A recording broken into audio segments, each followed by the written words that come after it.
me, there's 4 different types of picking that I like to work on individually. There's picking 1 note per string, 2 notes per string, 3 notes per string, and 4. What I like to do is just pick through arpeggios. It starts out with 2 notes per string, but essentially you're going across. And I like to pick it just to get my hand moving.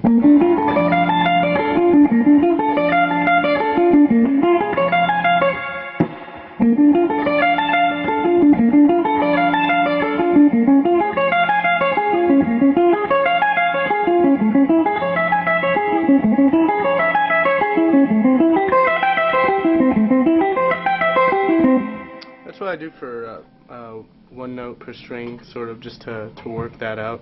For 2 notes per string, you can use any pattern. Right now I'll do just a pentatonic. But what I like to do when I get to 2s, 3s, is do string skipping, because it just forces you to have that much more control and to actually slow down, and so it'll just be.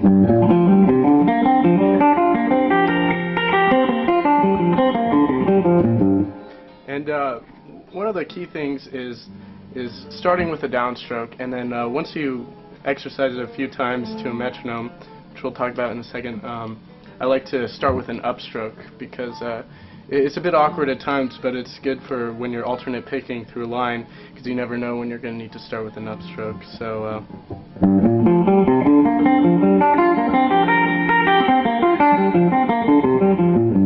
that just gets the 2 notes per string working. Or you could do, there's 7th arpeggios.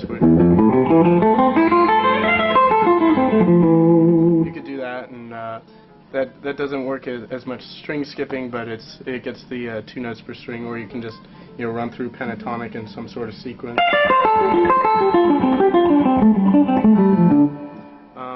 Yeah, I find those helpful. 3 notes per string, I like to do a lot of string skipping, because I don't know, it just forces you to have that much more control, like I said. And 3 notes per string can get tricky, because when you're going to the next string, you're going to be starting with an upstroke or downstroke, depending on what you start the next. So it's strict alternate picking, going down, up, down, and then up, down, up. So that can be tricky at high speeds, and string skipping just makes you focus on it. And then back down.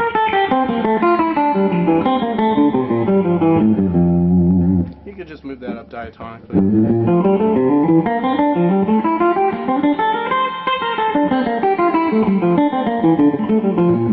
Or chromatically, whichever. I like to do it diatonically. It's just a little bit more musical. I get acclimated to how the modes fit together. Same thing, starting with an upstroke.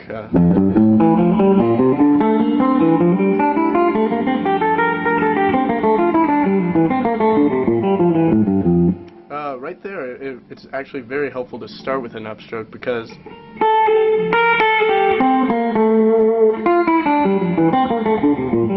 just makes the picking pattern a little bit easier. Then when doing 4s, there's chromatics, which are get the left hand moving as well.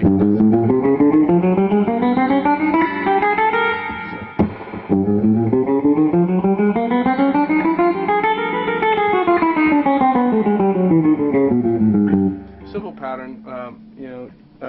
The key is doing it again, starting with an upstroke. That's really helpful. Also, I'll show you how I like to use a metronome. I just like to start really slow.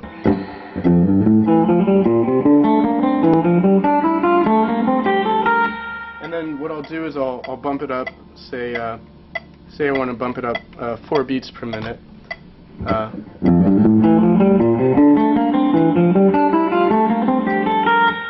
And then I'll go back down to 2.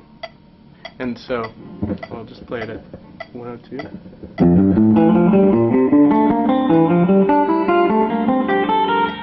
And then I'll go forward 4, and then come back down to 2. And I just keep doing that because I don't know, it just helps me push the speed a little bit further, but it helps me maintain accuracy and precision. I don't know, it's one of those things, also when I feel like I can't go much faster, I'm kind of at my peak as far as BPMs go, I'll go, I don't know, I'll just cut it back a couple beats and then try and jump forward again. Sometimes that works, sometimes just gotta wait till tomorrow.